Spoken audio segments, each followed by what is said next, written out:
Assalamualaikum warahmatullahi wabarakatuh.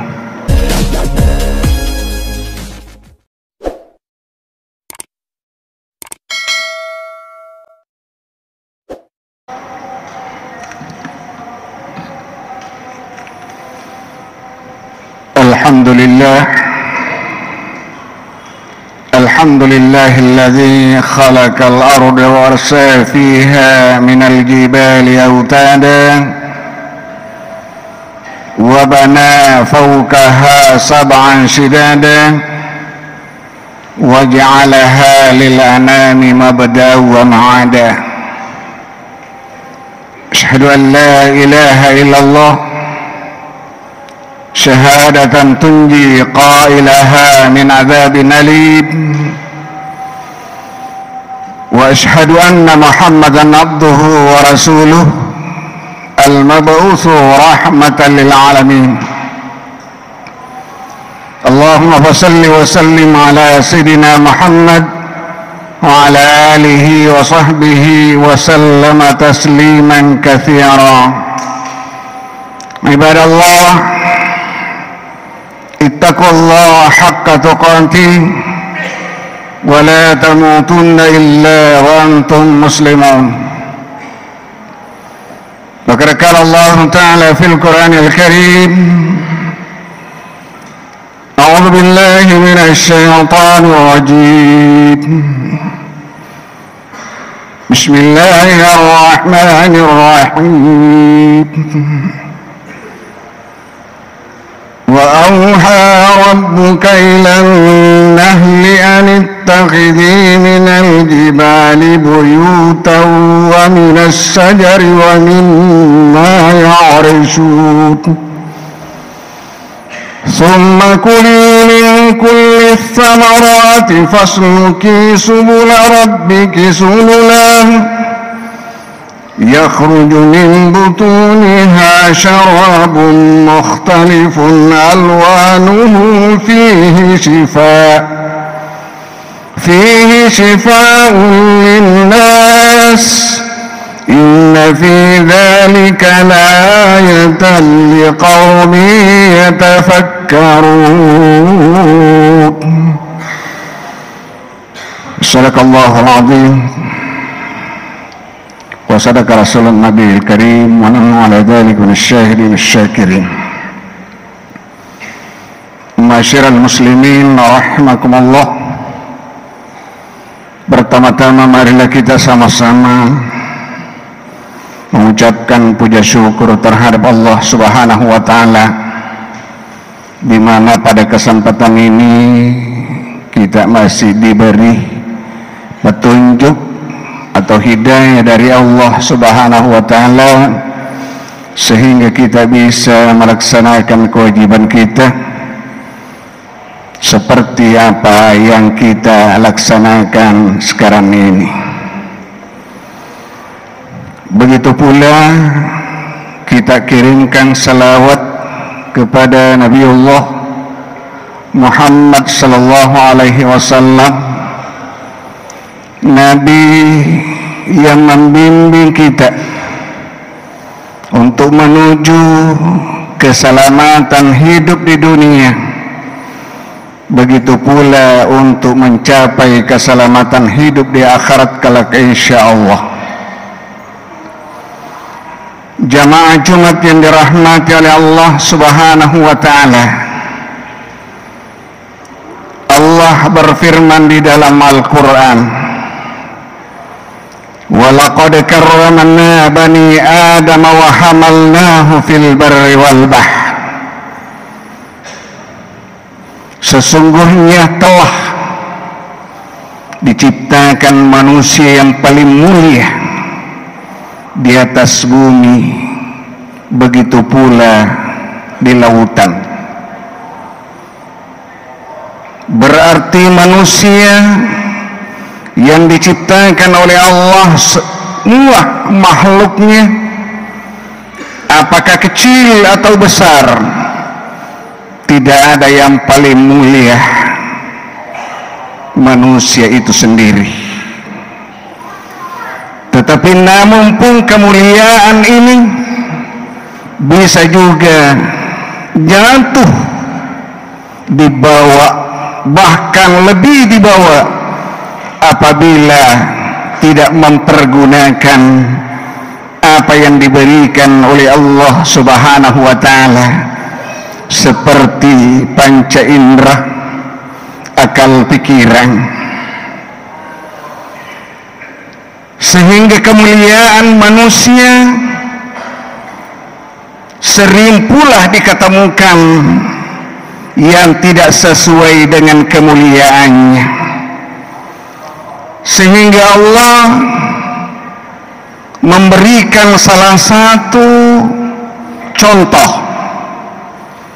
sebagaimana surah yang diabadikan oleh Allah Subhanahu wa ta'ala, yakni surah An-Nahl, surah lebah, makhluk kecil.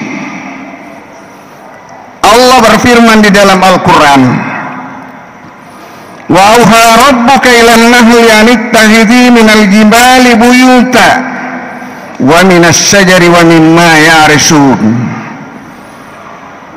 Tuhanmu telah mengilhamkan lebah membuat sarang di gunung, di pohon-pohon kayu, atau bangunan yang sudah dibuat oleh manusia.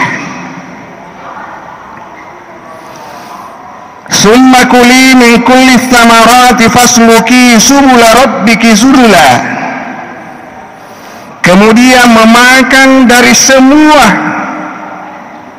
buah-buahan yang memudahkan atau dimudahkan oleh Allah Subhanahu wa ta'ala, yakhruju min butuniha, kemudian dia keluarkan dari perutnya, syarabun muhtalifun alwanuhu fihi shifaa'un linnas, minuman yang bermacam-macam warnanya yang menjadi obat bagi manusia. Inna fi dzalika laayatan liqaumin yatafakkarun. Sesungguhnya itulah tanda-tanda bagi orang yang berfikir. Jamaah Jumat yang dirahmati oleh Allah Subhanahu wa ta'ala, Allah memberikan contoh kepada manusia karena sering manusia berbuat salah,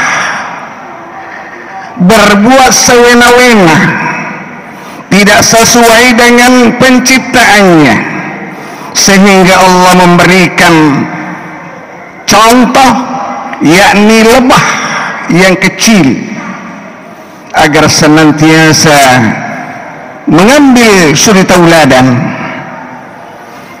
Bagaimana bentuknya setelah lebah ini membuat sarang di gunung atau di pohon kayu atau bangunan-bangunan yang dibikin oleh manusia, kemudian memakan buah-buahan dari pohon kayu. Inilah pertanda Allah memberikan kemudahan lebah tersebut. Kemudian setelah memakan buah-buahan, yakni yakhruju min butuniha, kemudian dia keluarkan dari perutnya, yakni madu yang akan diminum oleh manusia, sekaligus menjadi obat bagi manusia itu sendiri. Sesungguhnya hal yang semacam ini adalah tanda-tanda bagi orang yang berfikir. Apa maksudnya? Allah memberikan contoh ini karena lebah memiliki beberapa sifat yang perlu kita suri tauladani. Yang pertama-tama, setelah lebah keluar dari sarangnya, memakan makanan yang baik-baik, tidak mau memakan kecuali yang manis-manis dan yang baik. Itu contoh yang pertama, bahwa sedangkan lagi lebah tidak mau memakan makanan yang dilarang oleh Allah, hanya yang baik-baik, ternyata ada manusia yang potensi kelahirannya, penciptaannya bagus, tetapi sering dia makan dan meminum apa yang dilarang oleh Allah Subhanahu wa ta'ala. Padahal seekor lebah kecil tidak mau memakan makanan kecuali yang baik. Setelah dia makan, dia keluarkan lagi apa yang dia sudah makan. Yang dikeluarkan itu bermanfaat kepada makhluk yang lain, terutama kepada manusia. Setelah itu memiliki pula sifat lebah, yakni memiliki sifat persatuan yang luar biasa. Kemudian selanjutnya, sifat lebah saling menjaga, saling memelihara.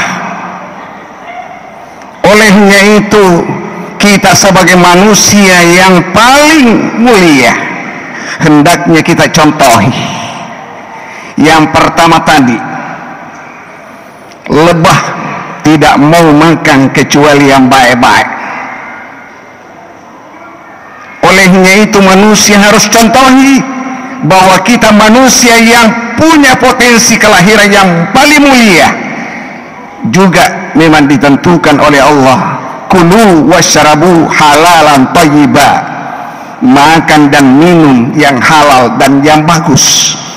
Ternyata mega tomaru fatau agi decang ia tolonai nandre ia tolonai ini, berarti orang yang semacam ini lebih mulia lebah daripada dia.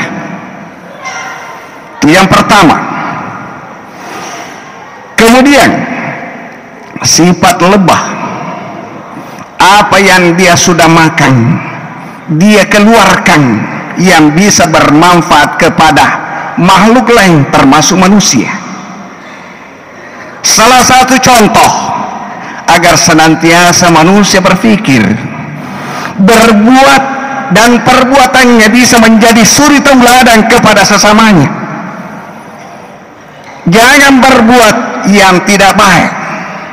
Diharapkan agar senantiasa memiliki perbuatan yang bisa dicontohi oleh makhluk-makhluk lain termasuk manusia sendiri. Kemudian sifat yang lain yang dimiliki oleh lebah, memiliki persatuan yang luar biasa. Bagaimana persatuannya?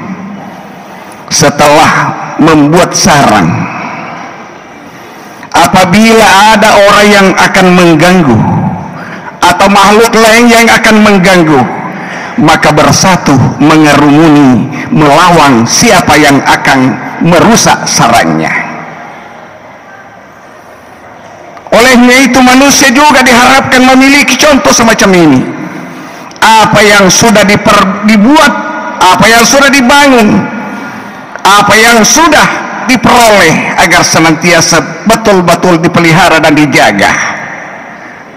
Itu contoh lebah. Kemudian contoh yang lain yang perlu kita tiru, lebah induknya banyak, sarangnya satu, kemudian memiliki anak banyak. Sekalipun banyak, tidak ada saling ganggu-mengganggu, tidak ada saling bunuh-membunuh. Induknya banyak, anaknya banyak, tidak ada lebah yang memakan dan membunuh anaknya. Sedangkan manusia yang sering bunuh-membunuh, yang sering orang tua membunuh anaknya, yang sering pula anak membunuh orang tuanya. Apabila terjadi hal yang semacam ini, berarti mulia lebah daripada manusia itu sendiri, berarti jatuh dibawa, terlalu dibawa sekali. Olehnya itu Allah memberikan contoh lebah dan memang mengabadikan di dalam Al-Quran lebah luar biasa yang bisa diambil suri tauladan bagi manusia itu sendiri, karena manusia diciptakan adalah penciptaan yang luar biasa yang bisa menggunakan yakni panca inderanya dan akal pikirannya bagaimana melihat ke depan dan bagaimana melihat dirinya dan orang lain yang ada di sekitarnya.